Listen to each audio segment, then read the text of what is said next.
Hello and good afternoon, everyone. Welcome. Thank you so much for being here today with us. My name is Nikita Faustin. I am a Q2, that's quarter two student here at Medill, which is the best journalism school in the world, correct? Can I get some? Woo! That's right, that's right.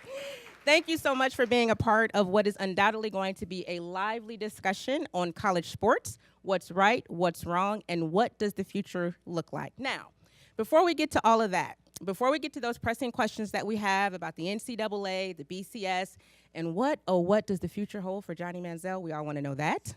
But before we get to all that, let's just agree that the most important thing is how much and how badly is Northwestern going to beat Ohio State tomorrow? Yes, who's with me? All right. All right, that means, all right, the bonding in this room has officially begun, as has the tailgating. And without further ado, let me go ahead and introduce our esteemed group of panelists, our Medill family, also known, if you keep it in this room, as the Medill Mafia, which means Mark is the godfather. To my left and to your immediate right, the moderator for today will be Willie Weinbaum. He is a producer for ESPN Enterprise Unit and a contributor to ESPN.com and frequently produces stories that appear on SportsCenter and Outside the Lines. He is a proud Medill alum who earned his bachelor's and master's degree in 1982 and 1983, respectively. Welcome.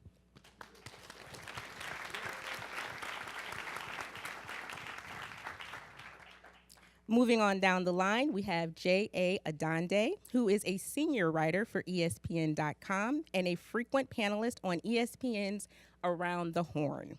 Before joining ESPN, J.A. spent 10 years as a columnist for the Los Angeles Times. He graduated from Medill in 1992 and last year had the honor of serving as Northwestern's homecoming Grand Marshal. Thank you. Welcome.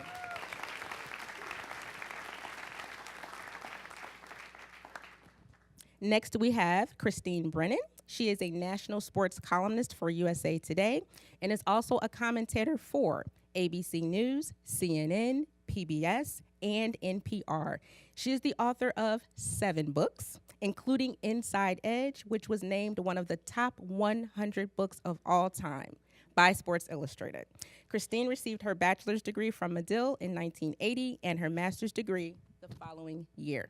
Welcome, Christine.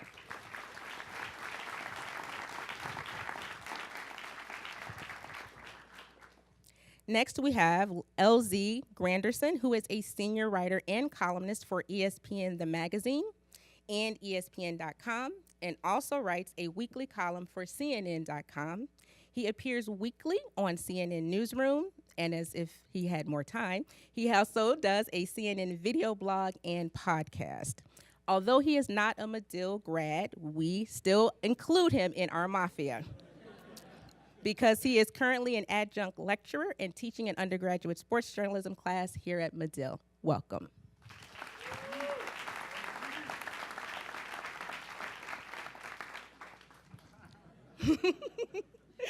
And last but certainly not least, Steve Weissman is an anchor and host at ESPN, where he can be seen regularly on SportsCenter, Outside the Lines, and College Football Live.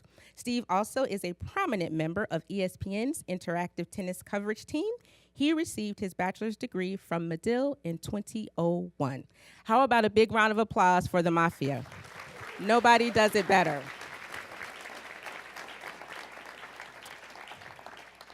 And with that, I will kick it off to you, Willie. Have a great afternoon. Much. Thank you. And thanks to Dean Bradham and Mark Zarefsky and everybody who put this together. It's an honor for all of us to be here on a homecoming weekend when the Wildcats play Ohio State. And to give you an idea of how things are different today than when I attended Northwestern. When I was an undergraduate, those 4 years, Northwestern's football record was 1 win, 42 losses, and 1 tie. And I'm not kidding. So we're going to open up the panel with a little joke, and that is when people used to call up the ticket office on the day of the game and say, what time does the game start? The answer was invariably, what time can you get here?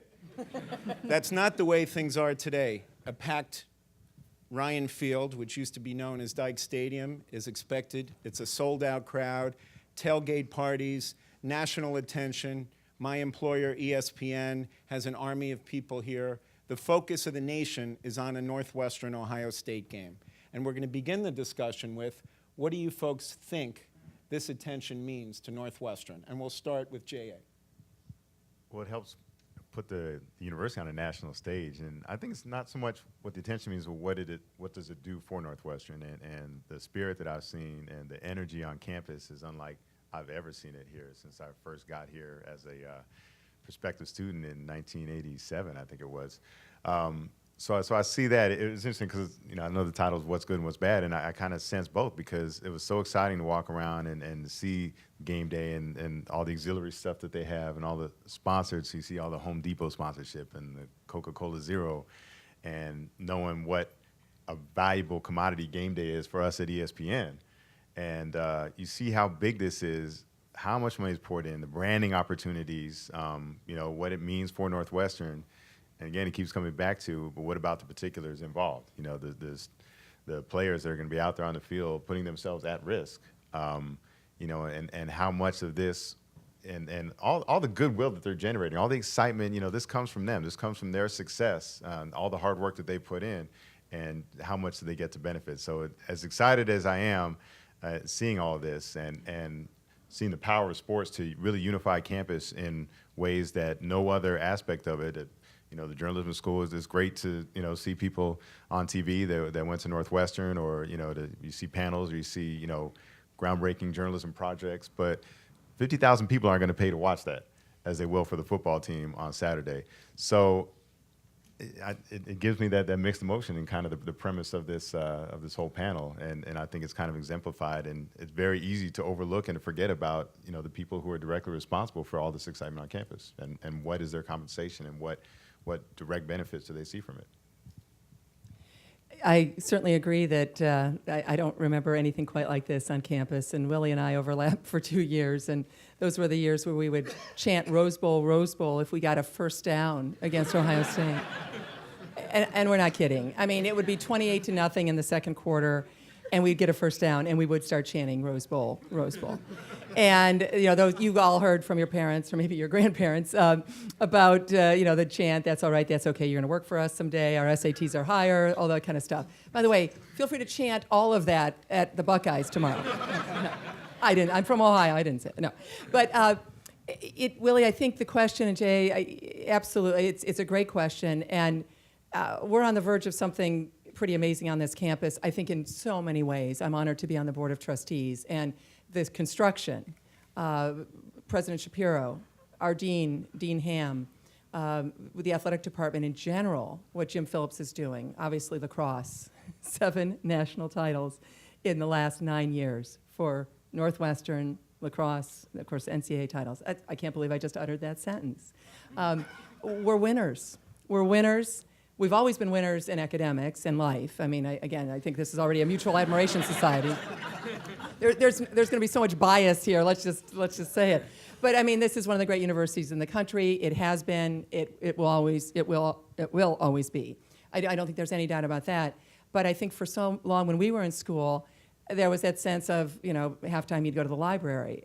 It was football was a study break, and to see this change, it's almost unimaginable. It's almost, I don't know, Willie, if you feel this way, it's almost like we're dreaming this. This is really happening. So my hope is, with all the major issues we have to discuss here, and Jay, you kicked us off on those, that I still think, and I really hope we are doing it the right way, with Pat Fitzgerald in the lead. What a great guy he is. And that academics still matter here, and matter greatly to you and also to the football players, lacrosse players, et cetera. And if that, in fact, is the case, this is a dream come true. And let's enjoy it as long as we can. Well, I'm the non-purple one up here, but I will tell you, I went to Western Michigan University, who you guys recently thwarted, and when I was at Western, there were certain, Big Ten games or games against big universities that we thought we had a chance against, Like, I would go to the Michigan games, Michigan versus Western Michigan, and we'd go to drink because we knew we didn't have a chance. Well, those games against Northwestern, you kind of felt you had a chance back in the day.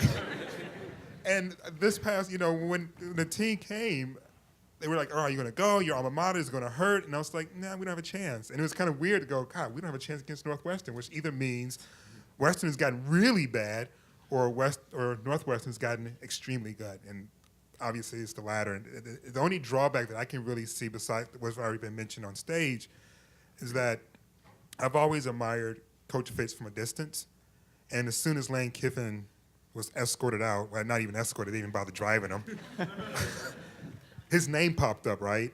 And you get nervous, and you're like going, God, I just started teaching here. I just moved to Chicago.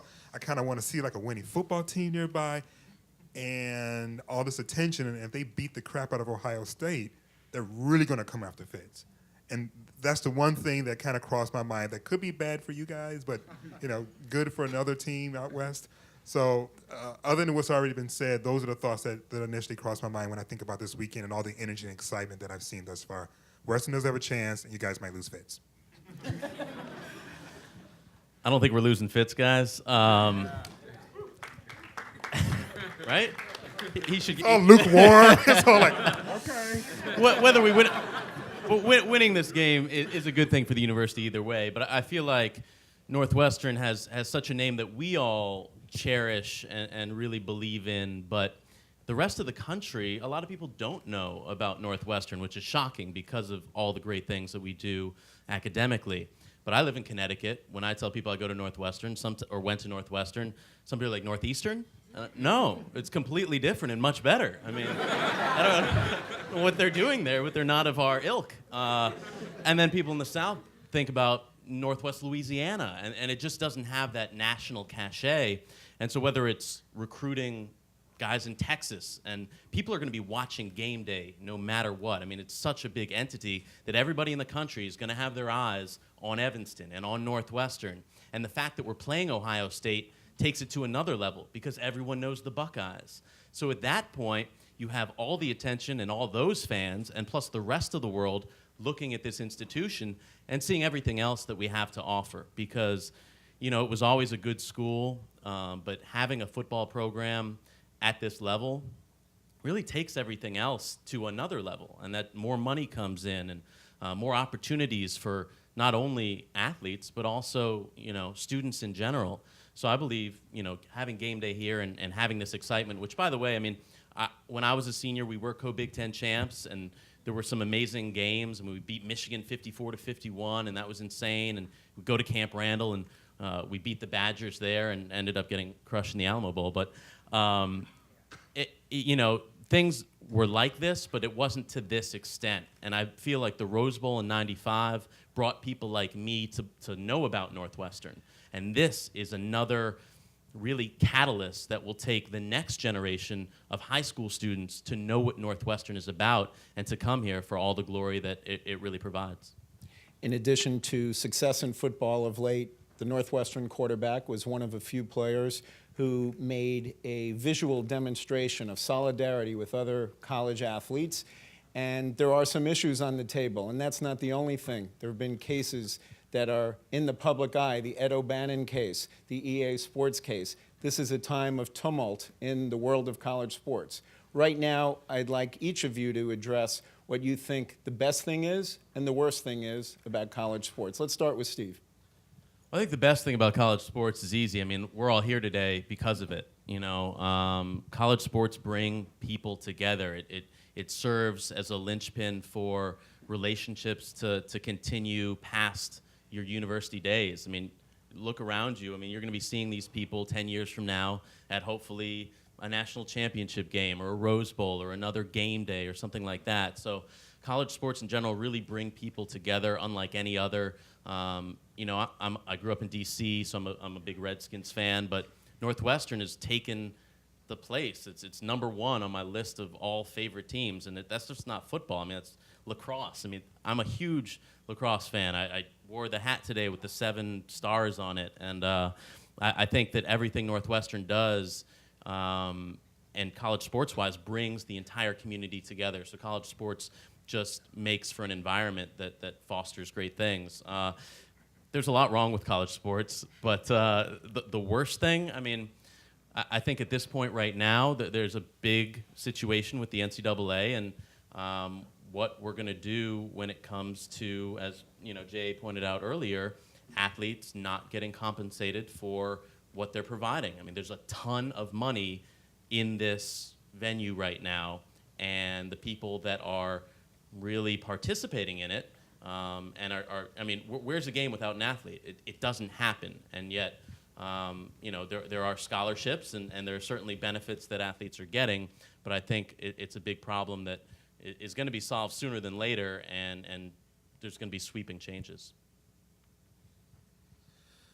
My answer is basically the same thing that's right with college sports is wrong with college sports, and that's the NCAA. When the organization started, its purpose was very noble and much needed because we hadn't really figured out exactly how to handle integrating athletics with academics on the higher education level. And so I think the organization is very much needed, and I would hate to see it disbanded. But it's doing a really crappy job of recognizing where society is today. And anyone who has a conversation about whether or not student athletes should be paid and greeted with any level of levity or dismissal, I think it's such a shame because the finances in which the NCAA started with are not the finances that they are present today. And to continue to have this conversation and a set of rules in place while the president makes $1.7 million is ridiculous. So while I think the NCAA is still doing a lot of really good things, for instance, I know they've been very instrumental in helping to address homophobia in sports. They're the ones that have been getting the college coaches together on all the different levels, Division 1, 2, and 3, and making sure that they're able to have a package in place in their coaches' hands to make sure that if they have a player who's LGBT, that they're able and educated to handle the situation and that they're able to address the needs of those athletes. And I think the NCAA should be applauded for being instrumental in that, while at the same time, come on, dog, there's a lot of money out there. Let's stop pretending as if you paid students, all of a sudden now you have to cut lacrosse. The numbers don't add up to that. So let's stop pretending that it does. How many, do we have any student athletes here in the room? Why don't you just quickly yell out your sports? Excellent. Oh.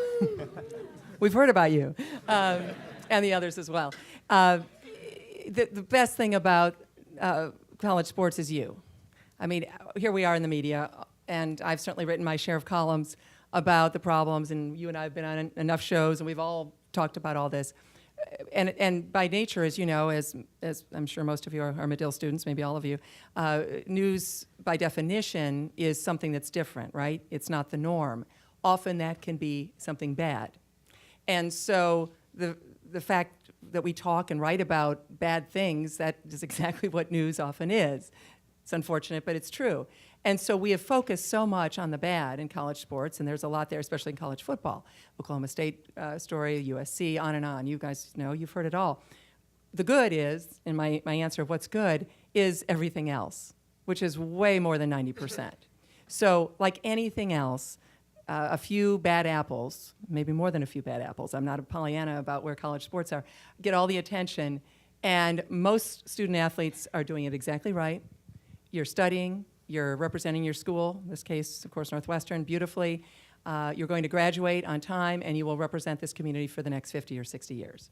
So bravo, congratulations, we appreciate it, and we're so proud of you. And so that's the good, and it's happening on every college campus, that there's a ton of good. The bad. I think the bad is, how do we solve this mess? Because we all agree that money is flowing, and it's ridiculous, right? And the NCAA was set up to defend the NCAA for just a second, that was set up to do something that it cannot do now, if you give them the best of intentions, and they do a lot of good, as you mentioned, LZ. So what do we do to solve it? And the easy, well, let's pay the athletes. Just a thought, I know, Willie, we're going to get into this a lot more, but just a thought. So we decide we're going to pay the football players. Well, if we're paying the football players, we have to pay the field hockey players. Because there's this little law signed by Richard Nixon, June 23rd, 1972, known as Title IX. And that I've asked experts about this in the last week, and they have said, absolutely, as long as you remain in the college model to pay athletes, to do the 2,000 stipend or whatever it might be. You've heard and read a lot about these issues, and they're important, and I'm not for a second trying to push them away. But if you pay the revenue, quote unquote, revenue sport athletes, you have to pay everybody else. You have to have equal representation, proportional representation in paying athletes. So that means you've got to pay every athlete. Okay, great. How many universities can start to pay every athlete, especially in these economic times? That is a huge issue, and I'll leave you with one last thought. So that you take it out of the college model, which is what some people might say, and you make it the marketplace. It sounds great, doesn't it? And I'm a realist here, and we're all realists, obviously. We're practical, we're journalists. Take it out of the college model, it's the marketplace. So now everyone can be paid any amount of money. Workers' comp has to be paid. Insurance has to be paid. I cannot imagine, I'm not for a moment saying we don't need to address these issues. Think about that, you guys. What is that going to look like? Will every college be out of business?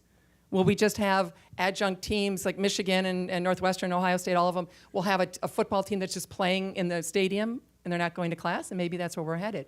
But that market model is absolutely would bankrupt probably every university in the country because they couldn't pay that kind of money. So there's a thought or two.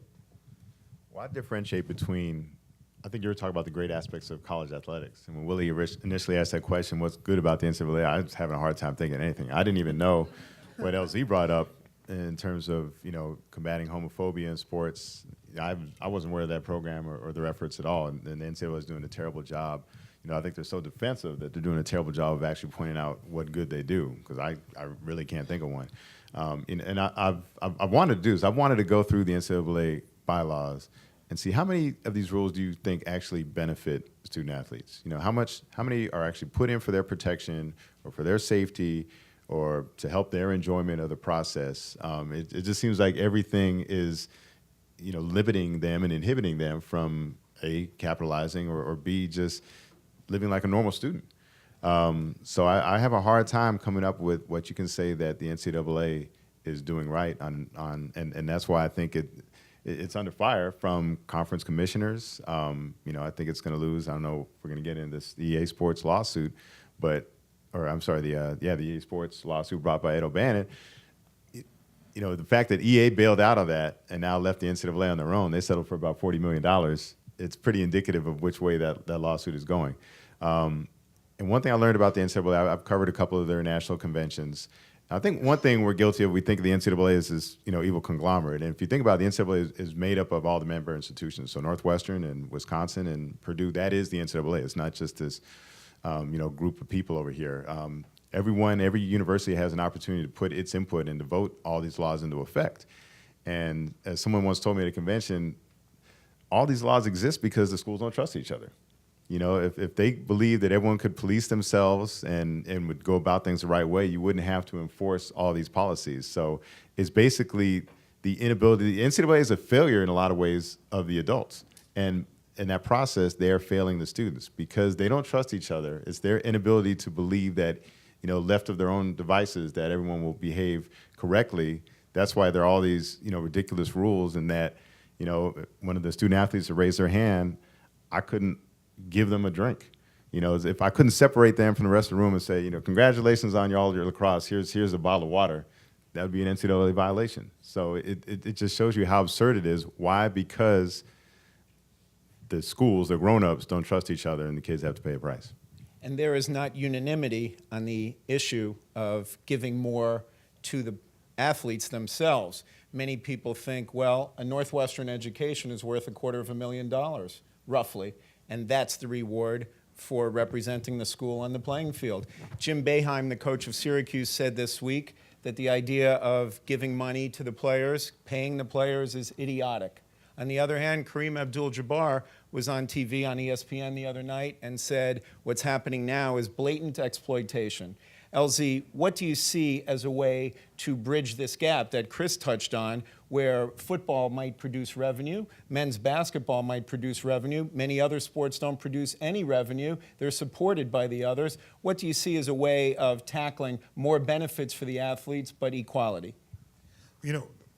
There's this conversation that's been going around about using the Olympic model, if you will, right? Allowing endorsements to actually be the marketplace. So the money doesn't necessarily is coming from the revenue being generated by the sport itself or allocated from the NCAA. But if Nike really thinks this football team or this football player is worth it, allow them to be able to be used as marketing tools for that, right? Endorsements, deals, and things like that. I don't know how I feel about that. I definitely think it's a conversation worth having.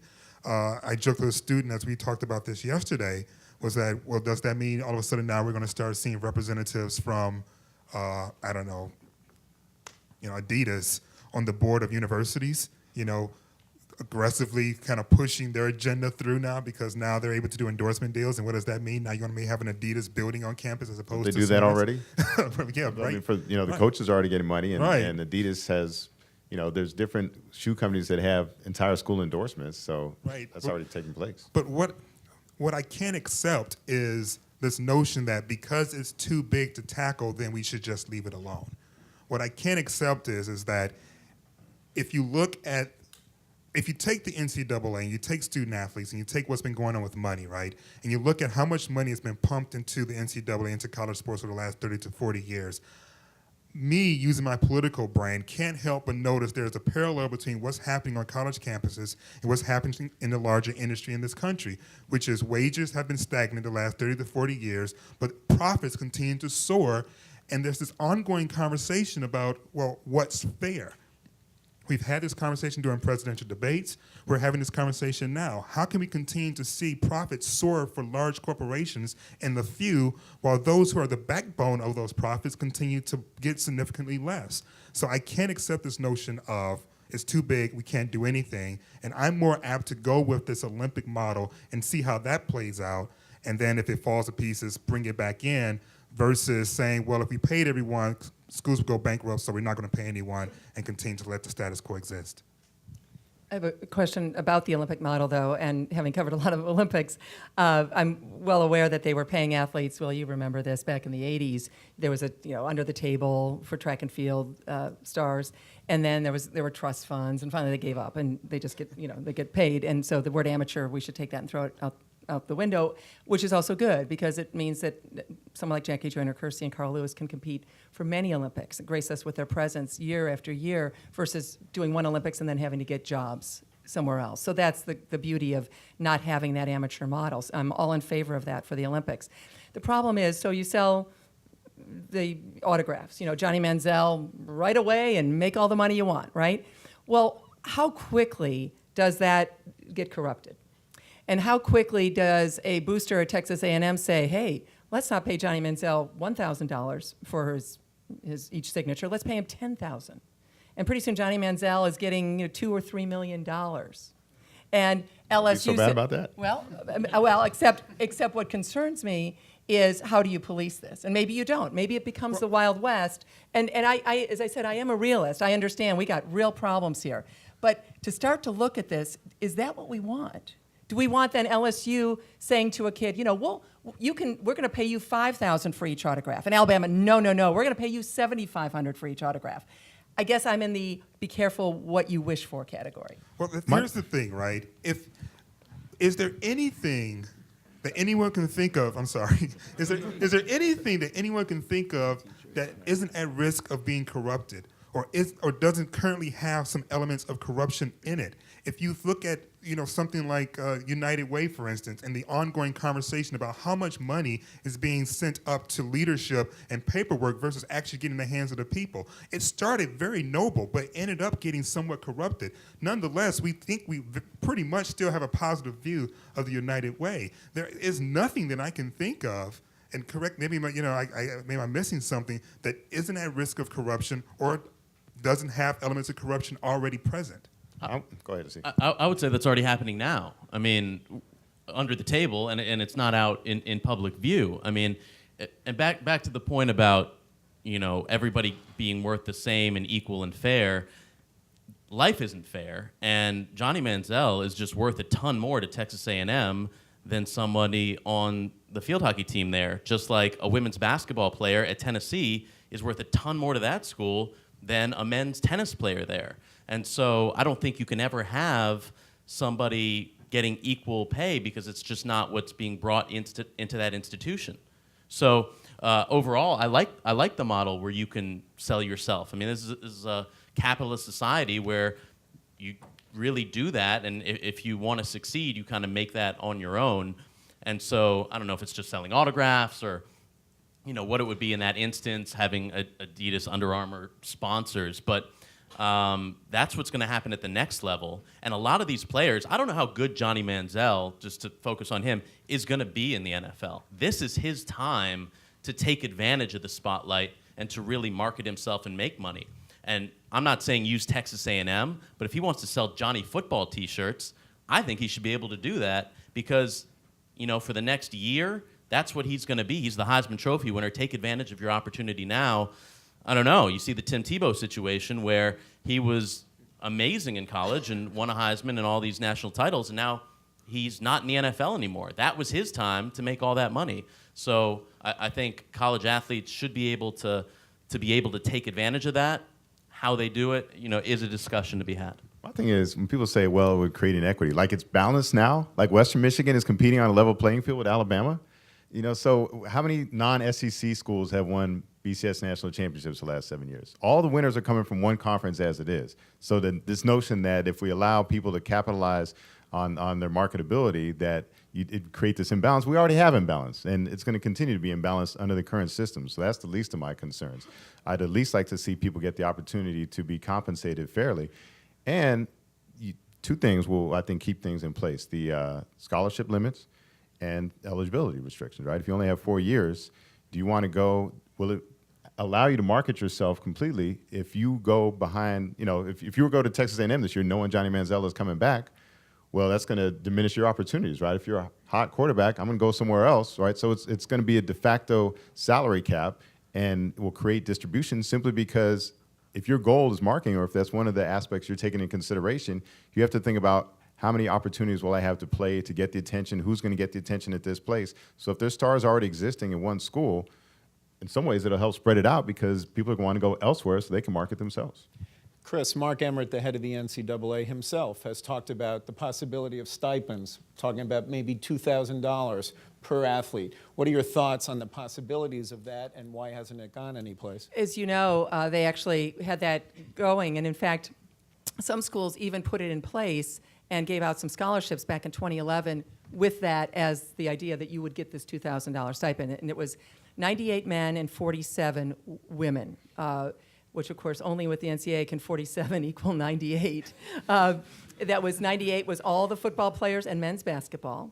And for the women's side, it was all the women's basketball players, volleyball, and I may be missing one other to get up to the 47, basically the full scholarship positions. So for lacrosse, Taylor, by the way, we have here Taylor Thornton, one of the great lacrosse players of all time. And one of the finalists for all the Women's Heisman Awards last year. Congratulations on that. And so, you've got the, I'm sorry, I lost my train of thought. The paying the athletes. So you've got 47 and 98. And of course, the reality is that every school that looked at that said, well, we can't do that. We would be immediately in violation of Title IX. I think all of you know what that is. I alluded to it a few minutes ago. The law, of course, that mandates that it has to be proportional representation and benefits, equal benefits for male and female athletes. I think it's the most important law in our country over the last 41 years. I think it will reap benefits that we haven't even thought of yet in terms of women running for president. Every, on Democrat, Republican, whatever tickets we have in the 20s, 30s, 40s, and onwards, empowering girls and women the way we were for men and boys for generations. Now women are getting those opportunities, hence the female athletes here and all of the ones that you know, your sisters and your next-door neighbors, all those years, soccer all the way up. And so you cannot have this be not proportional. So what happened, Willie, is that there was a period where people could chime in, when the schools could chime in, and it was roundly defeated. Not because these schools don't want to pay athletes, but they knew that they would immediately have lawsuits. There would have been a dozen lawsuits one day and a dozen the next. Any Title IX lawyer, any self-respecting advocate of women's sports would have immediately filed suit. That's why it went down to defeat. So now what they've got to do is try to figure out a way that they can pay all their athletes. And again, with the budget situations at these universities, I'm not against, I don't want to be the only naysayer on the panel here. I understand there are huge issues. But as a realist, I can't see a university in the country that can pay every single athlete that it has, male and female, $2,000. Maybe Alabama can, maybe LSU. This university can't. No way. Which is why I say you don't have to pay them, but let them get paid. So I agree. All the who's issues paying- that you bring up. Who's writing the check? If a car dealership in Evanston thinks that it would help having a Northwestern athlete promote their cars, let them pay. If an agent wants to get it early in on somebody that he thinks is going to be a first-round draft pick, let the bidding war begin for his services. So Do you advocate regulation of any kind for that? No. Why? It should be a free market. So, again, and that takes the schools off the hook, because I agree. It would be difficult. How do you pay the quarterback and not pay the punter? How do you pay someone on one team and not pay someone on a team that doesn't generate as much revenue? How do you fulfill the Title IX requirements? So you alleviate all those concerns and you let the universities off the hook. Meanwhile, who benefits? The players. That should be the only concern. What are we going to do that's going to allow the players to benefit? And Isn't that professional sports, basically? Aren't we taking whatever amateurism there is, removing it, making this professional sports under the guise of being a university team? What do you think of that? Well, I think the term student athlete doesn't happen at most places. You see, just because the NBA has a rule that you have to go for 1 year to college, schools that produce NBA players, they're going there for a year and they're not going to class, and then they're going to the NBA. And I think that happens in a lot of different sports. I mean, certainly non-revenue sports, students are going to get their education, and at Northwestern it's a much different situation because of the degree that you're getting here. But at other schools, just amateurism and student athlete in general, I think those are just false terms that really don't have a lot of credence anymore. Also, a lot of us are talking about paying athletes or athletes getting paid, which I'm on board with that, but a scholarship is a big deal. It is a lot of money, and they do get a lot. And the stipends, actually, I learned, are different per school. So a student athlete at Northwestern gets more money per month than a student athlete at Illinois because prices are higher in Chicago than they are in Champaign. So I think that makes a lot of sense. That said, you know, I was down at the gym today where the athletes work out, and there's free Gatorade and power bars and all sorts of stuff. I mean, that was awesome. I would take that at my workplace. I don't get that. So I think there's a lot of things that people overlook, and whether it's clothes, whether it's food, the situation. I mean, I was on Outside the Lines one week, and it was, you know, from Johnny Manziel one day to Oklahoma State the next day to the situation with the 3 SEC players the next day, the Yahoo Sports Report. Steve, why don't you elaborate just briefly and explain to everybody? So Johnny Manziel getting allegedly paid to sign autographs. Sports Illustrated put out a 5-part series on issues in the Oklahoma State athletic department. And then there was not an agent, but a intermediary from an agent that contacted or provided impermissible benefits to a few different SEC players, one of them being DJ Fluker from Alabama, which put into question, well, does Alabama get their national title revoked from the year before? On that point, by the way, when the NCAA comes in and takes a national title away 10 years later or 5 years later, that means nothing to me. I mean, they still won that title, whether they have the crystal ball or not, and you're punishing student athletes that had nothing to do with it. You're punishing coaches that had nothing to do with it. Now, if the coach is still there, punish that coach and don't, you know, give them a series of things where they can't do it at the next institution. But you'll see coaches just fleeing a place when that school is under probation and then going and doing the next thing at another institution. So I'm really against the NCAA levying penalties against student athletes that had absolutely nothing to do with the transgressions that occurred. What was the original thing? Something about power bars and Gatorade and stuff. I mean, you got I'm you got losing the control performance here. Gatorade from start to finish. I mean, you got the protein shake to replenish you after. No, I could we eat- were I could have talking a whole about the meal of notion of that. amateurism when there is a proposal on the table to allow athletes, in essence, to market their skills to outside highest bidders while they're performing and getting an education for a university. Amateurism went out the window as soon as you started selling the TV rights for hundreds of millions of dollars. You know, you're going to try to maintain this notion that we're doing this as an extracurricular activity when it's worth $780 million for the TV rights for the NCAA tournament. When they can sell all that airtime, when ESPN or CBS or ABC can sell the airtime. So, you know, the notion that this is activities. This is intercollegiate activities.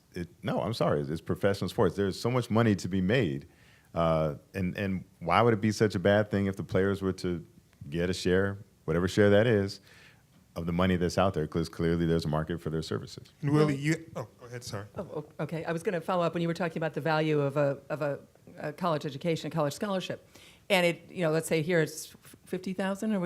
Is it 65? Are you writing a check? That's where I got that $250,000 figure for 4 years. There you go. So 65,000. So you say, okay, that's the value for Megan, Taylor, whatever. Obviously, if they're partials, and whatever the situation is with individual athletes, that's the value for Kane Coulter. That's the value for Trevor Simeon, et cetera. Right? USA Today, my colleagues at USA Today, I did not write this story, I wasn't involved, but did a kind of dug deeper and did a survey and looked at asking experts, what exactly is this all worth to a young player? In this case, they were looking at men's basketball. And they put a figure of $120,000 a year, a price tag on the value. Their benefits or what they were receiving in value? The value. For example, obviously, number one would be exposure, right? I mean, any of you, if any of you have ever played the violin, maybe some of you are trying to, play for our school, symphony here. What would that mean to you to be on ABC television as a violinist, right, from 8 to 11 on a Saturday night? What is the value of that? Obviously, training, nutrition, and not just the power bars, the education, the coaching. So anyway, I'm just throwing that out there again for the conversation, that the value, I'm not saying that, again, that we don't have issues, but that value is it's certainly more than the scholarship. But also you could say it's less than their actual value. There's also studies that some say a University of Texas football player is worth directly $171,000 a year if you were to adopt the model based on the NFL, in which players get a certain percentage of the revenue.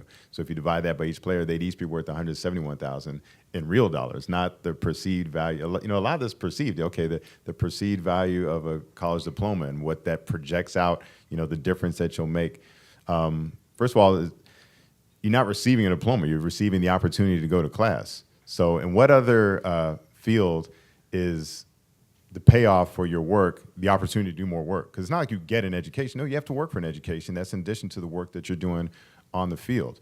So there's that. And there's also, people say, like Jim Boeheim saying it's ridiculous that players should pay, and that they do get a value, that, there's a tangible value, $65,000 worth of a scholarship and room and board, whatever. Okay, is Jim Boeheim going to coach at Syracuse for $65,000? He would laugh at you. You think Nick Saban, if you offered him, we're going to give you some grad school courses for free and all the Gatorade you can drink, you think he's leaving Alabama for that offer? And then, of course, if they Gatorade. leave for another job, the players are there and they can't just switch and resume playing for another school. There's another difference in the way the NCAA handles coaches' departures and players' departures, of course. Not only that, Willie, but a scholarship is not for 4 years. It's a one-year deal, and if you don't perform, maybe if you get hurt, your coach can come to you in the spring and say, you know what, we just recruited 3 of you. We don't need you anymore. And then you're out of luck. So this is a situation where you're going, imagine having, and in television we actually have this situation where you may have a one-year deal, but you're just having back-to-back 1-year deals. That's stressful. And I going back to, you mentioned the 171,000, right? And no one's disputing that. But again, if you're going to stay within the, sound like a broken record, if you're in the college model, you can't pay the football player that much without paying the field hockey player and the lacrosse player. So the only way under the law, because obviously a university is much more than its football team. This weekend maybe isn't the best scenario for me on that one. It certainly was in our era that was the case. Oh, thank God for women's hoops back then, right? That was one of our best teams in wrestling. But in general, I mean, a university is a tax-supported institution that people from around the state or the country are paying for. And there's so much more, and there's so many more moving pieces than just the football team. So again, take it out of the college model, put it in the marketplace model, and you'll bankrupt every university in the country. That's the problem. That's also a good point, Christine. When I think of my tax dollars in California, as I'm paying in the UC system, some of it's going to people who don't necessarily want the education. They're being compensated. Let's say their sole purpose for going to school is they want to play in the NBA, and the NBA rules now prohibit them from going directly from high school to the NBA. So they're parked at university not to get an education. They don't plan to be there 4 years, and yet they're receiving scholarship. They're receiving my tax dollars for something that they don't even want, for something that could go to someone who really is interested in pursuing a diploma. So why should they be compensated in something that they don't necessarily want and that could be depriving someone else of that opportunity instead of just getting cash, which is all they want? One other option that I've heard of is putting together somewhat of a trust fund with the revenue, and then when you graduate, you get a percentage of that. If you don't, you don't. So whenever that may be, and that encourages student athletes to graduate and pursue that degree. And if you leave after a year, you're obviously not going to get that. Maybe you get your $1 million bonus in the NBA. But that's something that makes sense to me, and it perpetuates more of the educational aspect of student athlete, whatever that number may be. Say it's $25,000 when you graduate. That would help. My first job out of college, I made $14,000 a year. So getting an extra 20, I don't even think I made 25 grand until my third job. And by the way, the journalism students out here, expect that. It gets better, but there's struggles in the early going. So I think that model is something that potentially could be discussed and incorporated into the situation as well, where I remember back in the 1980s, Andrew Gaze came to Seton Hall. From Australia. From Australia, played for a year. The Pirates go to the NCAA championship game. They lose. Gaze pieces out, goes back to Australia. Well, he literally came there just to take them or help them get to the NCAA championship game. And they asked PJ Carlissimo, the coach at the time, what he thought about that. And he said, well, if I don't get paid to graduate players. If I graduated everybody and didn't win, I'd be fired. I'm here to win games. And so that's the coaching mentality, and certainly that trickles down into the athlete mentality. The Kentucky Wildcats have numerous one-and-done players, of course, and they're not from Australia, they're from the United States. And there's a problem with your system that you mentioned, about 4 years, they have to graduate. Well, not everybody does graduate, and they've given their time. Not all those players go to the NBA either. They may have their financial struggles and might be entitled to a part of that pie. So it doesn't seem like that's a perfect system. I'm not suggesting that we're going to come up with perfection in this panel today, but we are describing some of the problems. And my guess is LZ is going to tell you another one right now. Well, the element that I think we can't overlook, and I think we've been kind of sidestepping the issue, is that many of these individuals who show up to play the revenue sports, as you will, are coming from backgrounds that would suggest they are not in a position to take advantage of the opportunities that are in front of them.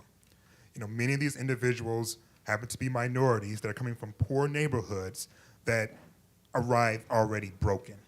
Broken education system. We all know the stories about our urban education systems. It's in shambles. And not only that, you have an education system that's in shambles and is underfunded, on top of the fact that they've been told since 8 or 9 years old that they're perfect and they don't really have to study because you're going to go to the NBA or the NFL. So they arrive here, in many cases, broken. We know the stories on top of stories of players who, quote unquote, graduate from college or leave college, and they're illiterate, functionally illiterate, which means a red flag should have been happening way back when in 8th grade, 7th grade, 6th grade, but didn't. We're talking about you're getting an education worth $120,000, yada, yada, yada. What's really happening is that they're being exploited, not as helpless victims because they are participating in this as well. They couldn't raise their hand and say, I can't read, I don't understand, or I need to go to class, and they don't. And that's a separate conversation. But we can't go on pretending as if we aren't seeing these people have something in common, and that they tend to be minorities, they tend to come from the urban education system, and they tend not to graduate because they're putting all their chips in this one basket, and for us to pretend as if, well, you're going to at least get a chance to get an education is not being genuine. So paying them or finding a way to pay them might be the only source of income they may get from playing football ever. Not the college degree because they won't get it, and not the NFL because they may not be good enough. But this one crystal moment in time is all they have. And that is a moral conversation we need to have about this as well. Which also brings up something that I was wondering about these last couple of days, and it kind of gets back to the original things we were talking about and the excitement that we're feeling on campus, and what a football or a basketball team's success can do for a campus. And I try to ask myself, why do I care so much about my school sports. This Northwestern's teams are the only teams I really root for. We had 2 football teams leave us in L.A., and so forget the Raiders and the Rams. I hope they never win another game. I actually started rooting for the Dodgers again just because. He's a columnist. He can say things like that. I've known Magic Johnson for a number of years, and now it's kind of cool when your friend owns the team. So I'm rooting for the Cool Dodgers. when you're friends with Magic Johnson. That's cool, let's too. be real. I just want you to know that Northwestern beat Magic Johnson and Michigan State His in last loss in college. 1979. Oh, trust me, I know, and I make sure he knows. I was too. at the game. But I'm wondering why I care so much about, as LZ pointed out, a lot of the players, or not a lot, but players on the team might not. First of all, they don't go through the same application process as you do. They're recruited, and they don't necessarily always have to clear the same hurdles. They don't go through the same registration process. They don't go through the same drink process, as Steve said, all the free Gatorade and Power Bars around. So they don't necessarily represent you. A lot of times they are coming from a different background. Their collegiate experience is different than yours. They've kind of gotten away from the athletic dorms in college, but for a long time, they weren't even living in the same dorms as the rest of the student body. So I don't know the answer to this because, just because they have an N on their helmets, does that create the connection? I'm wondering where this attachment comes from because I certainly feel it too, even though, these people, I'm not at school with them. And when I was at school, they didn't necessarily all come from the same place that I did. So But that is, I think, a good thing about college sports, that you do feel this bonds. But if we take a step back and say, okay, do they really represent you and your experience at Northwestern? Why do you think you care so much about these teams that don't necessarily? It goes back to have that much in first common? question. What's great about college sports? That's what's great about it. That you're here, that you love it, that you're invested in it. And at this point, those athletes are also invested in you. They look up to you and everybody, here, and they're like, wow, not only can I do these athletic things, but there's a lot of students from Northwestern that go into broadcasting, go into journalism or any other field, and there's, alumni that maybe didn't play sports, but have been successful in their own right. And I mean, I look at, people I went to college with, and my roommate, my sophomore year, is now Obama's main speechwriter.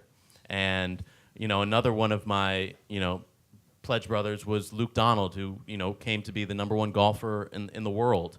When I was in college, did I think I'd be on SportsCenter, Luke would be #1, and Cody would be Obama's right-hand speechwriter? No, but that's awesome. And like, in this audience, you're going to be sitting next to people and saying that same thing. I mean, that's what happens here, and I think that's what brings us all back to, wow, Northwestern, and we're here today, and tomorrow we'll be at the stadium. So it's not just football. We're here for the propensity of the journalism school here, and then tomorrow we're going to be rooting on the football team. Well, and another thought, and I think we have obviously clearly made the case that there are issues and lots of things to deal with, and if we don't solve them, you guys are going to. So get ready. But I think there's something else to be said, and we're very lucky to have 2 fantastic journalists over here to our left. Teddy Greenstein from the Chicago Tribune. You guys read him on Northwestern, Teddy. And John. Medill class of 1993. That's right. And 94. And John U. Bacon, who's just written a great book that Northwestern's a part of, Fourth and Long, right? John U. Bacon is also here. And these 2 guys know better than probably us sitting up here, because you guys are so close to the team, to Northwestern. Let's dream for a second if Northwestern beats Ohio State tomorrow night. And maybe that's more than a dream, maybe that's a reality, but right now it's a dream for all of us in this room. You guys will remember that forever. We will remember it forever. Our forever may not be quite as long as your forever, but right? I mean, it will be, Teddy, you may just have to retire after that. If I can make my deadline. Make your deadline, then retire. No lightning delays. That's right. John will write another book simply on Northwestern.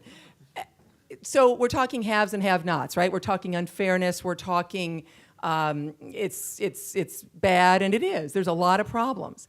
My favorite sports memory, and Willie, we're about the same age, and those of us of a certain age in this room, Kathy Dunlap, my sister here, whatever, a few of us, 1980 Olympic hockey, right? The U.S. hockey team beats the Soviet Union in the Olympic Games in Lake Placid. We were doing dance marathon, and I was over at Norris, and we were watching all this on black and white TV while doing one of the first dance marathons. The greatest sports event ever. And why was it so great? Because it was so improbable. Because if they'd played 100 times, the Soviets would have won 99, but the U.S. won once. And that's all that mattered. The equivalent was Pittsburgh Steelers at that point were the Super Bowl champs. People said it would have been like a high school football team beating the Pittsburgh Steelers. So while we talk about all the issues, it is so great when the little guys win. And it is so great when the good guys win. I'm not saying Ohio State's bad. But if this were to happen, it will be one of the most momentous moments probably of your lives as sports fans. And that is pretty cool, and college sports still gives us that. And on that note, we're going to open up for questions from the audience. Unfortunately, we only have time for about 1 or 2 quick questions, but I believe most of the panelists are going to be staying after. But we'll take 2 questions. I saw one right here. Hi, I'm Kaylin. I'm in LZ's class, and my question's kind of related to that. Like you just said, Christine, like the beauty of college sports is the underdog winning. And I feel like if we start paying the players are going to flock to the schools that can offer them the most money. And for example, my dad works for NIU, and everybody knows NIU is a MAC team, and they were in a BCS Bowl last year, which was crazy. And they didn't win, but they were still there. So how do you argue that, like, the underdogs are going to be able to do that? Because I feel like if you start paying them, like, we're going to just not see that at all. And you already said, like, it's already imbalanced. SEC is a powerhouse, but how do you see that playing out? Well, even if, let's say, Ohio State, they say, we come here, we got boosters, they're going to offer you $1 million a year. There's still only 24 scholarships a year they can offer, right? So there's more than 24 good players. So like I said, scholarship limits, eligibility limits are going to restrict that. And kind of a tangent point, but I think also if you allow them to get money, the sports will be better because you give incentive for players to stay. So let's say in basketball, instead of being one and done, if you can stay for, let's say you're only making $100,000, but if you're in college, college is $100,000. Like, it might pale in comparison to the $1 million that you could make in the NBA. But if I could stick around an extra year and even get $50,000, I remember I got paid to do work on the sidelines. First Northwestern game, I'm walking in and somebody says, "Hey, do you want to help out TV reductions? Stand on the sidelines, hold this microphone. We'll give you $30." $30? So I was excited. I was like, you talk about my great Northwestern sports memories. That was one of them. The time I got paid $30 to hold the microphone on the sideline, had a good dinner out of that. But if you could offer me as a student athlete $20,000 in ad revenue or whatever I could make on the side, and I get to stay in college, and part of the solution would be that the player, the NBA, could incentivize, they have a rookie scale contract. If you get drafted number 2, you get this money. But you could add to it every year. So, okay, if you stay in college 2 years, 3 years, 4 years, you'll get more money. So there's a bonus, there's a financial incentive to stay, there's a financial incentive to stay both on your own and waiting for you when you get in the league. And then guess what? The product that the NCAA is putting out there is better too. Because we've seen NCAA basketball decline. Why? Because all the best players are in the pros. But if they stay 2 or 3 years and they have a financial incentive to do so, guess what? The NCAA will have a better product. The TV advertisers and sponsors will be happy because they'll be getting higher ratings. So I don't see what's to lose. All right, we've got time, I think, Solution for one for more you. question right here. I think we really missed the major issue in college football, especially, because it's become all about the money. We spend a lot of time talking about the $2,000 a year that they're asking, are they worth it or not? But I think LZ was really getting to the point of college football especially. And Oklahoma State, if you're familiar with it or not, there was a 5-part series in Sports Illustrated that stated that Oklahoma State was just churning players in and out. They weren't qualified to come. If after 1 year it looked like they weren't going to play anymore, they should find another home. So there should be more attention on really cleaning up many of these terrible sports programs. Fortunately, Northwestern is not one of them, and Oklahoma State is probably just one of many. And the NCAA has done nothing for years and years to try and correct that situation. And that's the situation that would help the players and these kids who are taken advantage of. And this $2,000 or not is just sort of almost a false issue. People are focusing on that issue and not focusing on the players. How many more Oklahoma States do you think there are? My guess is there are plenty of them. And the people who are getting exploited. How many schools are there in Division 1A? I think the other thing, the NCAA just doesn't have the manpower to do that. I mean, we've Why seen. it's got to be about men? Person power. Title IX. Why you always gotta hate on me, LZ? So, I mean, because Sports Illustrated has those resources to investigate. ESPN has those resources to investigate, and the NCAA just doesn't. They don't have the investigators that these journalistic outlets do have at this point. That's why the Miami situation still hasn't been. I mean, what's going to happen there? The NCAA needs to figure its stuff out because they don't have the time and resources. First, you're at Oregon, then you're at USC, and then you're trying to focus Miami when Oklahoma State's now happening. There are millions of dollars out there. They can give the NCAA some money that they can do the right enforcement. That's been going on for 30, 40 years. Oh, absolutely. So I don't think it's going to change. So I think it's a false issue. Well, I think it could change. The $2,000, I agree with you though, because what does $2,000 do in general? Before we take another question from the audience, I want to get the response from the panel to the demonstration that Kane Coulter and the other players made recently. What your thoughts on what message was sent by that group? Let's start with you. I think it's great. I know one of the guys who's been trying to unionize college athletes for a long time. He went to UCLA, and it started when a teammate of his got in trouble because somebody bought him some groceries. He needed food, and somebody gave him a bag of groceries, and that was an NCAA violation. So I love to see the awareness. I'd love to see this movement galvanize and put even more pressure on the NCAA. I would love the student athletes to one day say, okay, we're not going to play in this bowl game. We're not going to play in this NCAA tournament game, and until you do something to address these concerns that we have, including health insurance. There's a whole lot of things besides just getting money that the athletes feel is unfair. So I would love to see them get more power and to realize that they have a lot of leverage. They are the product. So if you take that into consideration, we talk about how unfair it is and how the power structure is tilted against them, but they are the product, so they have a lot more leverage than they believe. I'm not so sure we're ever going to see the athletes all do anything in mass. To sit out a bowl game, I'm not going to hold my breath, for that. But what I think sports always does when we talk about issues in sports, and a lot of us appear on a lot of TV shows talking about issues in sports, is that athletes can take us to these conversations where we should be having these conversations. So athletes uniting and talking about issues, these young men and women, hopefully, in other sports, 18 to 22, 23 years old, that's great.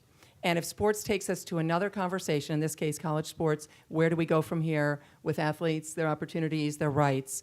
I'm all for that. The same way sports has taken us to so many issues, whether it's concussions, steroids, performance-enhancing drugs, the issue of what happened at Penn State, an incredible, valuable conversation to have in our country, the issue of women's rights, Augusta National, Title IX, et cetera. Sports always takes us there.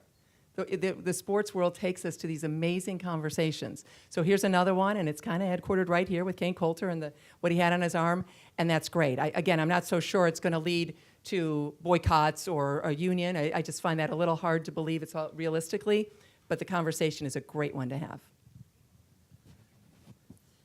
I think about not too far from here, Moya Marymount participated in the game that changed everything. 4 African-American players starting on a team. This is before Texas Western. This is years before. 4 African-American players played in the basketball game. They beat, was it Ole Miss? Do you guys remember? George Ireland, I believe, was a coach. We're talking about Loyola of Chicago. Right. A team that governor had told them, you're not to play in this game because of the Jim Crow laws. And if you do, we're going to kick you out of school. And they snuck out, and they flew up and to play in that game. So I'm not so sure that we can't hope that students will do what they think they should do that is right. That was way back in the 60s, So now with social media, now with Twitter able to power a briefly lived, nonetheless a lived revolution in Iran, I'm not quite so sure that we won't be able to see athletes deciding on themselves that we are the product, we do have leverage, and let's apply it, not for ourselves because we probably won't be in school for the change, but for the student athletes after us. Obviously, when those students snuck out of, and I do believe it was Mississippi, when those students snuck out of Mississippi, they had no idea what was going to wait for them when they got back. They just knew they wanted to go and play in that game, that integrated game that the governor of their state said not to play in. So we have no idea what the student athletes of today or tomorrow will do or can't do, but we do know that if they wanted to, they can make great, great change. Change doesn't happen overnight. It's something that maybe this has started. And I think, Jay made a great point that this is something that, a group of athletes realize that they are the product and they have the leverage and they can affect change. And this might be the impetus for that. I know, Pat Fitzgerald talked to Kane after and used it as a teaching moment. And Do you want to elaborate on that? well, I don't think he'll be doing it tomorrow. But then again, he also said if somebody's going to find a solution, it's going to be Kane. It's not going to be me. There's going to be people like Kane who are smarter than me and going to be able to figure it out. And so, this was 3 schools, I believe Georgia Tech, and Northwestern that had 28 total students, write APU on some part of their taping for the game. But I think athletes have been afraid in the past to do something like that. And in general, when any change happens and when anything is scary, you need those people to step up and be the leaders. And to see Kane Coulter do that, I think another athlete, another school says, well, I could do that too. And then that goes to another level and another level. And that's how any social, moral, any ethical change has ever happened in this country. And I do believe we could get to a point where athletes, unite and say, all right, we're not playing in a bowl game, because what does it do to them if they don't? Nothing. If you're a star player, you're still a star that's going to get drafted. If you're not playing in a bowl game, all right. But other than that, I think the change that could be affected from not doing that would be astronomical. All the money that would be lost. Because it comes down to money in the end, and people don't like to lose money. Why aren't athletes getting paid now? Because they've been free for so long. So why should we pay them if we can get this product for free? Well, if the athletes aren't going to pay or going to play, then something needs to change. And so, that's something that obviously leaders like Kane Coulter need to step up and do and have done, and I think can really, really change the game. And Willie, if I can, I know we got to wrap up soon, but I just want to add that we can't forget that this construct of amateurism in sports was created by rich people to keep the working class out of the sport. That's how it started. Read the history. It wasn't this noble quest so that student athletes would be pure. It was because the rich did not want the poor to infiltrate their sports. So this is the premise that we're defending. That's a great note to end on, because it's a perfect springboard for further discussion. It really is. You got some history today, you got some opinions today, and everybody got a very lively discussion. How about a big round of applause for our panel? Thank you.